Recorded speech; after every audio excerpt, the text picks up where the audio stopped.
E aí pessoal, tudo bem com vocês? Aqui quem fala tá trazendo mais um vídeo comentado para vocês, pessoal. E nesse vídeo, galera, pra gente falar um pouquinho a respeito da lista de convocados do Carlo Ancelotti, isso mesmo.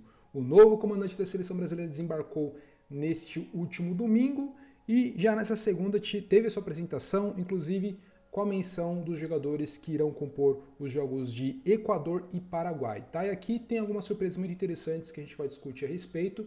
E, obviamente, no final, eu queria saber muito a opinião de todos vocês em relação aos convocados, se vão ficar surpresos ou não, tá certo? Bom, antes de começar esse vídeo, peço muito ajuda de todos vocês para deixar o like, inscrição no canal e não se esqueçam também de me seguir nas redes sociais aqui abaixo desse vídeo, é super importante e me ajuda demais, beleza?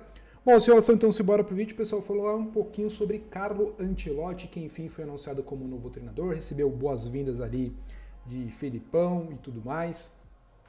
E foi oficialmente apresentado nessa segunda-feira, onde inclusive também teve a lista de convocados para as partidas entre Equador e Paraguai com Neymar fora. Calma lá que a gente vai explicar um pouquinho a respeito, tá? Bom, como já falei no início do vídeo, ele chegou no Brasil no domingo, inclusive foi mencionado como um dos voos mais acompanhados ali desse último domingo, tá? Tinha muita gente de olho na chegada dele, show obviamente com seguranças e tudo mais, bem reforçado. E veio com pompa, né? Porque para mim, para muitos de vocês, ele é considerado atualmente o melhor técnico de futebol mundial, tá? Não é para menos, as suas conquistas dizem por si só. E, enfim, galera, foi apresentado inclusive com o novo presidente, o Saud, tá? Samir Saud, se eu não estou enganado. E a gente vai falar um pouquinho, então, sobre a apresentação que ele teve na seleção hoje, né, pessoal? Foi uma coletiva ali com quase 200 jornalistas. Eu separei os tópicos aqui através do portal GE, tá? E uma das perguntas que foram mencionadas foi por que ele escolheu o Brasil, né? O que levou ele a escolher o Brasil. Ele disse o seguinte, abre aspas, por que não ir para a seleção da Itália? Porque neste momento a Itália tem um treinador e não precisava de um treinador. Na Itália nunca me convidaram, o interesse foi do Brasil. Eu sinto muito orgulho de estar aqui porque a história diz que o Brasil é a melhor seleção do mundo. O Brasil ganhou 5 Copas do Mundo e quer ganhar a sexta, e me escolheu para ganhar. É uma tremenda responsabilidade, mas eu a encaro com prazer, tá? Obviamente, uma resposta bem protocolar, né, em relação a tudo isso, mas, assim, eu concordo, o Brasil ainda continua sendo a melhor seleção de todos os tempos, né? Tem os seus 5 títulos que falam por si só, obviamente não vive o melhor das fases na realidade, vive uma fase bem complicada, né, em termos de classificação nas eliminatórias, mas é uma seleção que ainda assim exige muito respeito, né? Eu acho que tem tudo para voltar ao caminho das glórias, independente da situação conturbada que vive a CBF, minha humilde opinião, tá? Ele inclusive falou sobre as boas-vindas, né, dos vídeos que recebeu do Parreira, do Falcão, Zico, Rivelino e principalmente do Felipão, que foi pentacampeão com o Brasil em 2002. Ele disse o seguinte, abre aspas, a minha conexão com o Brasil começou muito cedo, nos anos 80, com Falcão, Cerezo, depois treinei 34 jogadores brasileiros. Mencioná-los todos eu consigo, porque tenho boa memória, mas me parece uma falta de respeito caso esqueça alguém. Mas Ronaldinho, Ronaldo, Pato, Kaká, Douglas Costa, Emerson Amoroso, Roque Júnior, Dida, Marcelo, Douglas Costa, Cafu, Hendrick, Rodrigo, Vini, Militão, foram muitos. Pela primeira vez venho ao Rio. É raro porque estive em todas as cidades do mundo e faltava o Rio. Quero desfrutar e quero aproveitar essa cidade, disse o treinador de 65 anos de idade, viu? E quanto ao Neymar, né, eu falei para vocês no início que o Neymar está fora nesse primeiro momento, tá? Não é pela fase, diria, técnica, mas acho que é muito pela questão física, como ele bem mencionou quando foi indagado sobre a ausência do Neymar nessa primeira lista. Ele diz o seguinte, esse é o calendário do futebol de hoje, não há tempo para preparação. Acho que o time vai estar preparado para esses 2 jogos. São muito importantes para a classificação. Tentei chamar os jogadores preparados para contribuir. É uma temporada exigente. Os jogadores estarão preparados para contribuir e tentar ganhar, tá? Essa é a realidade do futebol brasileiro, tá? E o Neymar ele falou que ele conversou com o Neymar em relação à ausência do jogador. É uma entrevista até que bem interessante e um pouco mais longa, eu estou resumindo para vocês. Mas ele explicou com o Neymar entendeu, assimilou bem, ele conta com o Neymar, sabe da qualidade dele, mas pela questão física, ele acredita que seja interessante cuidar, né, do Neymar, porque vira e mexe ele se contunde novamente, então Esse é o ponto crucial para que o Neymar possa vir inteiro. Obviamente, galera, independente da situação, das polêmicas, o Neymar ainda continua sendo o melhor jogador do futebol brasileiro na atualidade. Tá? De fato, ainda é o craque da seleção. Se vier fim de jogo, obviamente, tem tudo para agregar. Eu acho que se o Neymar mostrar pouca coisa que ele pode na seleção, pessoal, com os jogadores que terá ao lado, que é infinitamente superior ao que tem no Santos, eu acho que tem tudo para desempenhar uma boa Copa, uma boa eliminatória no restante da temporada, tá? Então não é porque ele viu, ele tá batendo na mesa falando que manda, não, é porque de fato a situação do Neymar inspira cuidados ali na sua parte física, e isso é completamente plausível, tá? Interessante foram que nessa convocação foram 7 jogadores que atuam no futebol brasileiro, pessoal. 5 no Flamengo, 1 no Palmeiras e 1 no Corinthians, tá? Que, em caso, já deu a pista que é o Hugo Souza, tá? Então, inclusive, essa questão de convocação, que não era muito comum há tempos atrás, geralmente 90% dos convocados era tudo de fora. Atualmente, o futebol brasileiro tem sido utilizado bastante na seleção.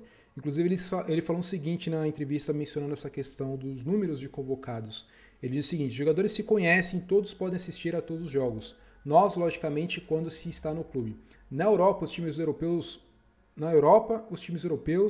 o Flamengo, o Palmeiras e o Botafogo se saem bem.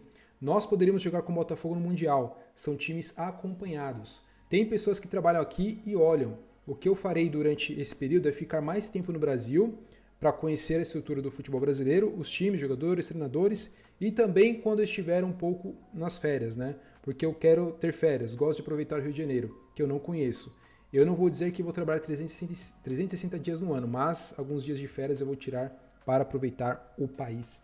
Disse o Carlo Ancelotti, pessoal. Enfim, uma entrevista aí bacana, né? Se você quiser ver na íntegra aí, acompanhe o noticiário, GE, hoje, mas aqui pra gente especular um pouquinho. Especular não, né? Falar um pouquinho em relação a essa apresentação, que para mim foi protocolar, foi tranquilo, bacana, ok, show de bola. Logicamente a gente quer ver o trabalho mais efetivamente do Carlo Ancelotti. Agora, partindo então para os nomes que foram de fato convocados, né, pessoal? A gente tem aqui algumas surpresas que a gente precisa comentar um pouquinho a respeito. E vamos então para a lista de convocados. Bom, goleiros: Alisson, Bento e Hugo Souza, tá? Inclusive o Hugo Souza a gente falou um tempo atrás, né, que de fato é merecido uma chance como um terceiro goleiro ali, possivelmente. É um cara que vem numa crescente muito boa, tá? Ele vem muito bem no Corinthians ali, um jovem goleiro, tem tudo para crescer ainda mais. É um cara que tem uma envergadura gigante ali na hora de fazer as defesas, então acho merecida a convocação. É uma surpresa positiva ao meu lado, tá? Nas laterais temos Alexandro retornando, né? O Carlos Augusto da Inter, Wesley e Wanderson. Os laterais, pessoal, já eram nomes a se imaginar. Eu acho que nas laterais, eu acho que a gente peca um pouco de qualidade ainda no futebol atual. Esses são os nomes disponíveis que temos atualmente. Talvez pudesse dar uma chance para o Samuel Lino ali, né? Não sei, mas enfim. São nomes ok, já era de se esperar. Zagueiros, temos Alexandro, até então... Cara, são 2 Alexandro, é isso mesmo, estou fazendo confusão. Deixa eu ver esse outro Alexandro, que eu não sei quem é o outro Alexandro. Que tem 2 Alexandro no futebol brasileiro, estou fazendo confusão. O Alexandro, zagueiro do Lille. Tá? Confesso que eu não conheço, tá? Uma surpresa, eu não conheço. Então temos o Alexandro Flamengo e o Alexandro zagueiro do Lille, pessoal. Então o Alexandro lateral do Flamengo, o Alexandro zagueiro do Lille compondo a seleção. Beraldo, né? Eu confesso que eu não assisti o futebol do Beraldo na França. Marquinhos, merecido, o cara vem jogando uma temporada fantástica pelo PSG, tanto no Campeonato Nacional, quanto na Copa da França, quanto também na Champions League, então pode ser inclusive campeão europeu. Léo Ortiz, merecidíssimo, eu acho para mim o melhor zagueiro no futebol brasileiro, o cara que joga muita bola, e o Danilo também, tá? As meias, não os meias, melhor dizendo, teremos Andrés Pereira do Fulham, o Andrei Santos, que era do Vasco, no Estrasburgo da França. Todo mundo tá falando que ele tá jogando muita bola, viu? Inclusive lá, eu não acompanho também muito o time, mas é um jovem jogador que tenta crescer. Bruno Guimarães, que já era de se esperar, para mim um baita volante, meia, etc. Casemiro retornando, ótimo, Casemiro fez uma excelente temporada com o Manchester United, mesmo diante de um cenário bem ruim, né, no time, mas é um cara que se destacou até chegar à final da Liga Europa. O Ederson, volante, ex-Corinthians jogando no Atalanta, e o Gerson do Flamengo. Também bons nomes ali. Atacantes, teremos o Antony retornando, viu? Um ponto interessante, o Antony estava no Betis, jogou muita bola nesses 5, 6 meses de Betis. O Estevão, o Martinelli, que retorna também à convocatória, que eu acho que é um baita de um jogador, joga no Arsenal. Matheus Cunha, que também fez uma excelente temporada com o Wolverhampton. Rafinha, já é de se esperar, obviamente. O Richarlison e também o Vini Júnior. Temos aí a ausência também do Rodrigo, que deu uma... Não sei se é algum probleminha que teve ali entre ele e o Real Madrid, pessoal. Acho que ele não levaria pro coração o Carlo Ancelotti, mas muitos dizem que ele estava meio chateado, porque não estava sendo relacionado ao Real Madrid, mas eu acho que talvez ele esteja, não numa boa, não sei se teve alguma contusão, mas não está relacionado, tá? Richarlison foi uma surpresa. A ausência do Pedro também foi uma surpresa para mim, tá? O Richarlison conseguiu jogar final, né? Mas eu não lembro de ele ter uma sequência interessante nos últimos tempos no Tottenham. O Pedro vem retornando também, eu acho que é o principal novo que temos no futebol brasileiro. Mas enfim, pessoal, esses são os relacionados para essas duas partidas aí que são decisivas. Decisivas para que o Brasil possa retomar uma colocação interessante nas eliminatórias. Eu achei uma convocação boa, coerente com o atual momento. Gostei do retorno do Antony, achei muito bacana. Gostei da convocação do Gus Souza e também do Léo Ortiz. Eu acho que para mim foram os nomes mais interessantes. E o Casemiro também. Eu achei que foram esses 4 nomes que foram bem interessantes nessa convocação. Para mim, ótima convocação. Espero que o Ancelotti possa implementar o seu trabalho o mais rápido possível, se ambientar com o elenco, o time possa também se ambientar com a tática ali, as ideias do Ancelotti. Boa parte aí de nomes conhece o técnico, então tem tudo para fazer excelentes jogos ali. Temos aí o Vini Júnior, temos o próprio Rafinha, que conhece como é que é o treinador, porque é do Barcelona, o Casemiro também. Então vamos aí, tô torcendo para que dê tudo certo, sucesso para ele e para o time. E é isso, pessoal. Gostaria de saber muita opinião, ponto de vista de todos vocês no campo dos comentários, tá? Deixe seu like, inscrição, recomende esse vídeo a um amigo me ajuda bastante. Vejo vocês numa próxima, um forte abraço a todos, até mais e valeu!